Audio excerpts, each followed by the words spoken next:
జయలలిత గారు Tamil Nadu chief minister, ఆమె చాలా కాలం హాస్పిటల్లో ఉంది. ఆ తర్వాత ఆమె మరణించిన తర్వాత ఆమె ఆస్తి వివరాలు, ఆమెకున్న చెప్పుల జతలు, ఆమెకున్న బట్టలు, పట్టు చీరల గురించి ఒక్కొక్క లిస్ట్ వస్తూ ఉంటే అమ్మో అనిపించింది. ఆమెకున్నన్ని పట్టు చీరలు, ఆమెకున్నన్ని బంగారు ఆభరణాలు, ఆమెకున్నన్ని చెప్పుల జతలు బహుశా మరి తమిళనాడులో ఇంకే స్త్రీలకు ఉండవేమో, అంత బాగా మెయింటైన్ చేసింది. ఆమె హాస్పిటల్లో చాలా నెలలుంటే ఏం బట్టలు వేసుకుందండి చెప్పండి? ఏ పట్టు చీర కట్టుకుంది? హాస్పిటల్లో ఉన్నప్పుడు ఏం వేస్తారండి?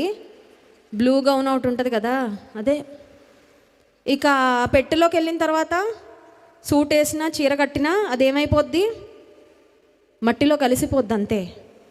దేహము కన్నా ప్రాణము ముఖ్యము, ప్రాణము కన్నా ఆత్మ ముఖ్యం. ఇది మర్చిపోతున్నాం చాలాసార్లు మన తాపత్రయం, మన ఫోకస్ అంతా ఏం వేసుకోవాలి, ఏం చూపించుకోవాలి ప్రపంచానికి, లైక్లు కొట్టాలి, ఆ తర్వాత మనల్ని చూసి ఆహా ఓహో అనాలి. బయటకి బాగానే ఉన్నావు, బ్రహ్మాండంగా ఉన్నావు, నీ ఆత్మీయ స్థితి ఎలా ఉంది? కొంతమంది శారీరకంగా అద్భుతంగా బ్రతుకుతున్నట్లు కనబడుతున్నారు, కానీ ఆత్మీయంగా చచ్చిన స్థితిలో ఉన్నారు.